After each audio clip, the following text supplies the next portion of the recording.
नमस्कार मित्रांनो, मी तुमचा मित्र अनिकेत. मराठी एक्वेरियम वर्ल्डमध्ये तुमचं स्वागत आहे. आजच्या या व्हिडिओमध्ये मी तुम्हाला सांगणार आहे की तुम्ही विदाऊट ऑक्सिजन एक्वेरियम तुमच्या घरी कसं ठेवू शकता. खरं तर बहुतेक जणांना आवड असते एक्वेरियम आपल्या घरी ठेवण्याची, बट बहुतेक जण ते अफोर्डेबल करू शकत नाहीत. बिकॉज त्यामध्ये अनेक एक्सपेन्सेस येतात. ऑक्सिजन मशीन, जर तुम्ही प्लांट्स ॲड करत असाल तर लाईट, हीटर, अनेक गोष्टी आहेत. बट ऑक्सिजन ॲक्वेरियम आणि विदाऊट ऑक्सिजन ॲक्वेरियम ह्याच्यामध्ये विदाऊट ऑक्सिजन ॲक्वेरियम हे इझिली अफोर्डेबल होऊन जातं. इझिली बजेटमध्ये कसं अफोर्डेबल होईल हेच मी तुम्हाला आज या व्हिडिओमध्ये सांगणार आहे. सांगू इच्छितो सगळ्यात पहिलं तर तुम्ही जर टँक घेत असाल फिश टँक, तर तुम्ही 1 फीटचा फिश टँक घेऊ शकता. 1 फीटचा जो तुम्ही फिश टँक घ्याल तर तुम्ही रेडीमेड नका घेऊ. सजेस्ट करू इच्छितो तुम्ही हँडमेड टँक घ्या, जो तुम्हाला इझिली कमी किमतीमध्ये अफोर्डेबल होऊन जाईल कुठेही. तो 300 to 500च्या रेंजमध्ये तुम्हाला इझिली भेटेल फिश टँक.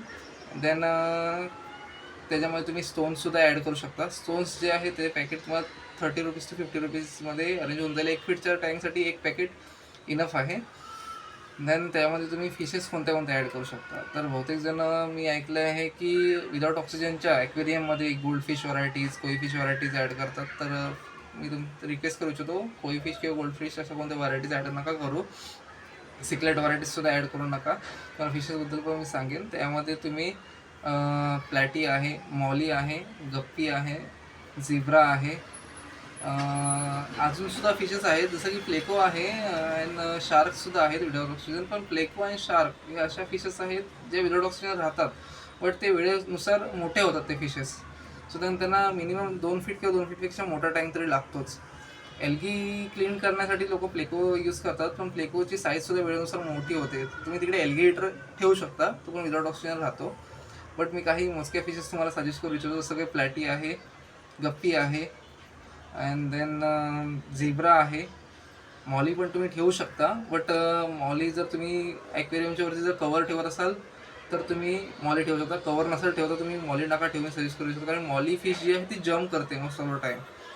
देन ॲक्वेरियम तुम्ही अशा ठिकाणीच ठेवा जिथे सूर्यप्रकाश, सनलाईट इझिली येऊ शकतं. देन त्यामध्ये 1 फीटच्या टँकमध्ये मी तुम्हाला सजेस्ट करू शकतो तुम्ही 6 फिशेसच ॲड करावे. 6 फिशेस जास्त फिशेस ॲड नका करू. फिशेसना सुद्धा काही स्पेस हवा असतो. देन तुम्ही जर तुम्हाला मिक्स ठेवायचं असेल तर तुम्ही प्लॅटी, गप्पी आणि झिब्रा यांचे एक पेअर ठेवू शकता, म्हणजे 6 पीसेस तुम्ही ठेवू शकता. देन त्यांना फिडिंगचं जर सांगायचं इच्छितो, फिडिंगसाठी पण तुम्ही एक वेगळी व्हिडिओ बनवून सांगेन तुम्हाला. फिश फूड काय काय फिडिंग्स करायचे आहेत, कशी फिडिंग करायची पण सांगू इच्छितो. तुम्ही दिवसांना 2दा तुम्ही मिनिमम तरी फिशेसना तुम्ही फिडिंग करा. मिनिमम मॅक्झिमम 2दाच सांगू इच्छितो. आणि तुम्ही जे 2दा तुम्ही फिडिंग कराल त्यामध्ये तुम्ही 12 तासाचा तरी गॅप ठेवा. एक्झाम्पल सांगू इच्छितो, तुम्ही जर सकाळी 10 वाजता फिडिंग करत असाल तर तुम्ही रात्री 10 किंवा 10च्या नंतर फिशेसना फिडिंग करू शकता.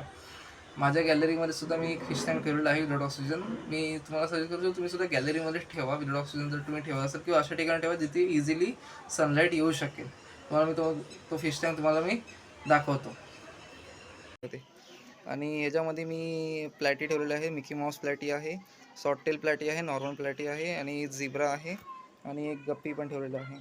मॉली नाही ठेवलं कारण की मॉली कशी जम्प करते आणि हा नॅचरल लाईटमध्ये ठेवलेला आहे मी गॅलरीमध्ये. मॉली जम्प करते त्यामुळे मॉली मी ह्यात ठेवलेली नाही आहे.